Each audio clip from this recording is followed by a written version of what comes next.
Hi all, welcome to our channel pen enchanter. మీకు నా stories నచ్చినట్లయితే లైక్ చేయండి, షేర్ చేయండి, సబ్స్క్రైబ్ చేయండి.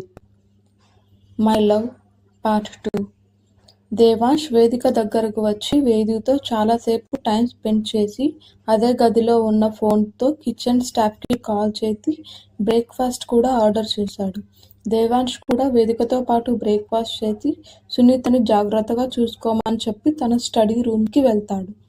దారిలో వెళ్తున్నప్పుడు అతని అసిస్టెంట్ అనూజ్కి ఉదయం 11 గంటలకు ఇంటర్వ్యూ కోసం వచ్చిన వాళ్ళని మాత్రమే లోపలికి పంపించమని చెప్పి వెళ్ళాడు.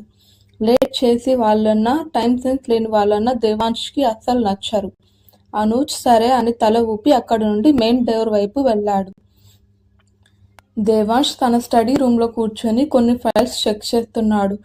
టైం 11 అయినప్పుడు అనూజ్ ఇంటర్వ్యూ కోసం వచ్చిన మొదటి వ్యక్తిని లోపలికి పంపాడు. ఆమె 16 ఏళ్ల అమ్మాయి. దేవాంశ్ దృష్టి అంతా మొబైల్ పైనే ఉంది. దేవాంశ్ ఆమె వైపు చూసి కొన్ని వివరాలు ఏమీ అడగకుండానే నెక్స్ట్ 2 నిమిషాల్లో ఆమెను తిరిగి పంపించేశాడు.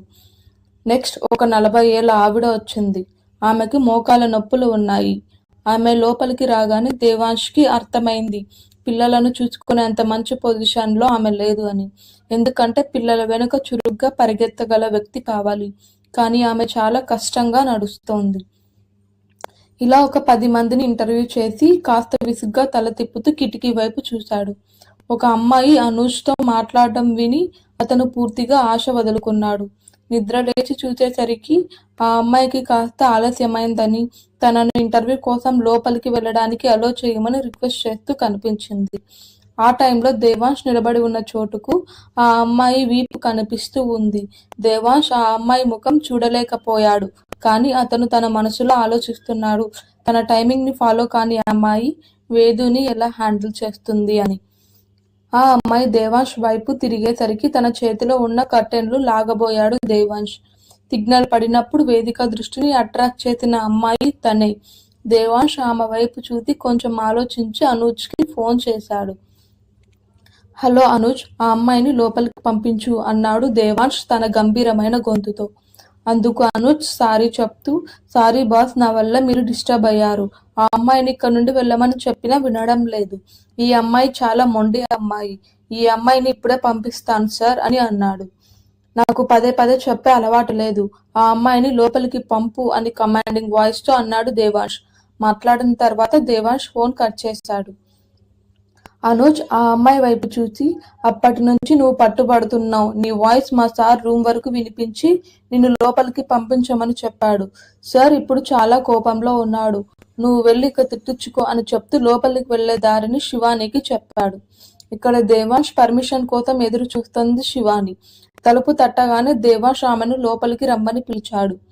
అనూజ్ అప్పటికే ఆమెను భయపెట్టడం వల్ల శివాని భయపడుతూనే లోపలికి వెళ్ళింది. దేవాంశ్ శివానిని తన ముందున్న కుర్చీలో కూర్చోమని చెప్పాడు. దేవాంశ్ ముఖం మీద నుండి కళ్ళు తిప్పకుండా చూస్తుంది శివాని. అప్పుడే శివానిని ట్రాన్స్ నుండి బయటకు తీసుకురావడానికి దేవాంశ్ ఆమె కళ్ళ ముందు చెయ్యి ఊపాడు. శివాని సర్దుకొని కూర్చొని తన ఫైలును దేవాంశ్ ముందు పెట్టింది. ఆమె ఫైల్ చూస్తూ దేవాంశ్ ఆమెను కొన్ని ప్రశ్నలు అడిగాడు. అవి కొంచెం వ్యక్తిగతమైనవి. కానీ దేవాంశ్ ప్రకారం అతనికి ఇవన్నీ తెలుసుకోవడం ముఖ్యం. తన కుటుంబంలో ఎవరున్నారో, ఆమె తల్లిదండ్రుల గురించి, ఆమె బాయ్ ఫ్రెండ్స్ ఉన్నారా లేదా. ఎందుకంటే తరచుగా ఆమె వయసులో ఉన్న అమ్మాయిలు బాయ్ ఫ్రెండ్స్ ఉన్న వాళ్ళు పనిపై శ్రద్ధ చూపరు. అందుకే ముందు జాగ్రత్తగా అన్ని అడుగుతున్నాడు. దేవాంశ్ అడిగిన వాటికి సమాధానం ఇచ్చింది శివాని. తన తమ్ముడు హాస్టల్లో ఉన్నాడని, తల్లిదండ్రులు లేరని, బాయ్ ఫ్రెండ్ విషయానికి వస్తే దానికి నాకు సమయం లేదు అని చెప్పింది. దేవాంశ్ ఆమెను ఇంకా అడిగాడు, మీకు ఈ ఇంట్లో ఉండడానికి ఇబ్బంది లేదు కదా అని. ఎందుకంటే వేదికకు 24 గంటలు నీ అవసరం ఉంటుంది అని చెప్పాడు. ఏమైనప్పటికీ ఆమె తన ఇంట్లో ఒంటరిగా ఉంటుంది కాబట్టి శివానికి ఇబ్బంది లేదు. అయితే ఇక్కడ మాట్లాడేందుకు చాలా మంది ఉన్నారు. దాంతో ఆమె వెంటనే ఎలాంటి ఇబ్బంది లేదు అని చెప్పింది. దేవాంశ్ మరో ప్రశ్న అడిగాడు. ఈ ఉద్యోగ ఖాళీ గురించి మీకు ఎవరు చెప్పారు అని. నా ఫ్రెండ్ అత్త ఇక్కడ పని చేస్తుంది. తన ద్వారా ఈ విషయం తనకు తెలిసిందని శివాని స్పష్టంగా చెప్పింది. అంటే తనకి ఈ జాబు చాలా అవసరమని కూడా. అప్పటికే ఆమె చెప్పిన సమాధానాలన్నిటికీ సంతృప్తి చెందిన దేవాంశ్ అతను శివానితో మీ నెల జీతం 3 లక్షలు అని చెప్పి దానితో పాటు కొన్ని ఫార్మాలిటీ పేపర్లను ఆమెకిచ్చి అవి మరుసటి రోజు పూర్తిగా చూసి సైన్ చేయమని ఆమెకిచ్చాడు. అప్పటికి ఆమెకు ఆ ఉద్యోగం వచ్చిందని నమ్మలేకపోయింది శివాని. శివాని దేవాంష్ని నేను ఒకసారి పాపని కలవచ్చా అని అడిగింది. దేవాంష్ తన గంభీరమైన స్వరంతో మీరు రేపు తనని కలుస్తారు, మీరు ఇప్పుడు వెళ్ళవచ్చు అని నిర్మోహమాటంగా బదులిచ్చాడు.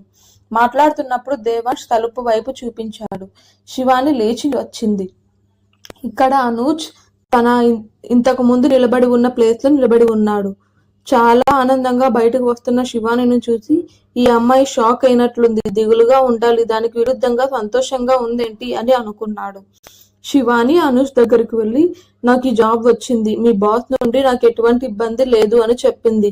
మాట్లాడుతున్నప్పుడు అతనిని ఆట పట్టిస్తున్నట్లు అనిపించింది. ఇది ఎలా జరిగిందో అని అనూజ్ కూడా అర్థం కావడం లేదు. ఈ రోజు బాస్ తన రూల్స్ ని ఎలా బ్రేక్ చేశాడు అని అనుకున్నాడు, కానీ వెంటనే అతను బాస్ కాబట్టి అతని నియమాలు ఆయనే బ్రేక్ చేయవచ్చు అని తనలో తానే అనుకొని అనూజ్ గుండెల మీద చెయ్యి వేసుకొని శివానితో కంగ్రాట్స్ మిస్ అని అన్నాడు. శివాని అతని వైపు ఏ ఎక్స్ప్రెషన్ లేకుండా చూసి అక్కడి నుండి బయటకు వచ్చింది. బయటకు వచ్చిన తర్వాత మొదటగా తన స్నేహితురాలు శ్వేతకు ఫోన్ చేసి తనకు జాబ్ వచ్చిన విషయం చెప్పింది. వెంటనే శ్వేత శివానితో అయితే నాకు పార్టీ కావాలి, ఇప్పుడు నో అనకూడదు, నువ్వు ఎలాగో చాలా రోజుల నుండి మనం పార్టీలేమి చేసుకోలేదు అని అంది. ఎందుకంటే ఇప్పుడు ఓ సాకు దొరికింది శ్వేతకు. నేను సంజయ్ ఫీజు పే చెయ్యాలి అని చెప్పింది శివాని. అప్పుడే నేను తన హాస్టల్ ఫీజు చెల్లించాను అని శ్వేత శివానికి ఇప్పుడు చెప్పింది. దాంతో శివాని నువ్వెందుకు ఫీజు పే చేశావని కొంచెం కోపంగా అంటుంది. సంజయ్ ని నేను నాకు తమ్ముడు అనుకున్నాను కాబట్టి నేను తన ఫీజు చెల్లించాను, నువ్వు టెన్షన్ పడకు అని చెప్తుంది శ్వేత.